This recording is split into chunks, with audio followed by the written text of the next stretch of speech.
प्रभु प्रसाद पट भूषण धरहि, प्रभु प्रसाद पट भूषण धरहि। तुम ही निवेदित भोजन करे।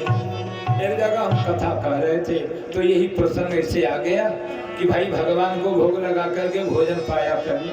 तो संजोग से एक शराबी बैठा हुआ था महफिल में, सत्संग में एक शराबी बैठा था शराब पी करके। तो उसने कहा महाराज ठंडी बियर हम भी पीते हैं लेकिन तुलसी दल डाल करके पीते हैं। हमने कहा अरे अभागे, तुलसी दल कहीं ऐसे खाद्य पदार्थ में डाल करके पीना चाहिए तब तो और तुम्हारे लिए नरक तैयार है। तो तुम्हें ही निवेदित भोजन करें गुरु प्रसाद पर भूषण धर। भगवान को निवेदित करके आप खाते हैं तो वह प्रसाद हो जाता है, और प्रसाद की तो बड़ी भारी महिमा।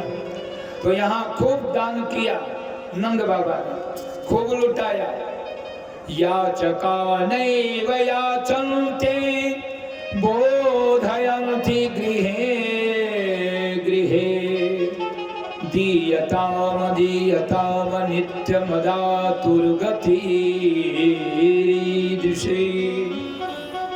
नंद जी ने दिल खोल करके खूब श्रद्धा पूर्वक दान किया, और दान भी करे तो श्रद्धा युक्त दान करे तो सतगुणी तो होकर के आपको मिले। और हमने किसी को कुछ दिया और मन में अहंकार, अरे हमने तो इसको इतना दे दिया, तो आपका किया हुआ दान भी व्यर्थ हो जाएगा।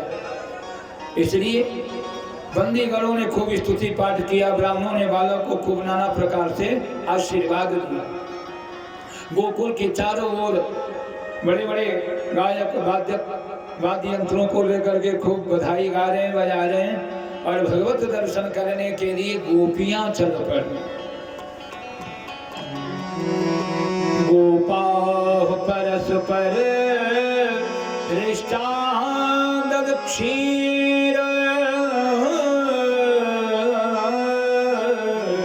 घृताम्बुभिः आशीतन्तो विलम्पन्तो नवनीतैश्चिक्षिपुः।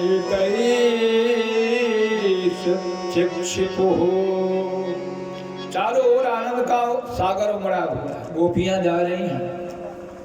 गोपाः परस्पर हृष्टा क्षीर घृताम्बुभिः। याचक वहां से विमुख नहीं जा रहे हैं।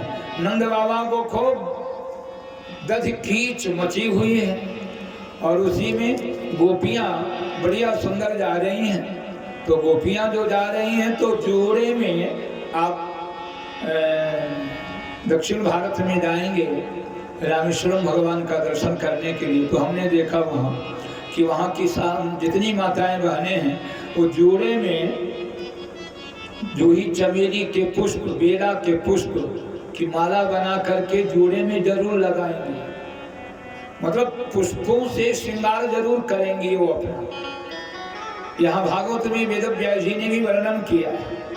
गोपाः परस्परम, ये गोपियां बड़ी भारी संख्या में चली जा रही हैं गोविंद का गुणगान करते हुए, लेकिन उनके जोड़े के जो पुष्प हैं वो टूट टूट करके नीचे गिर रहे हैं।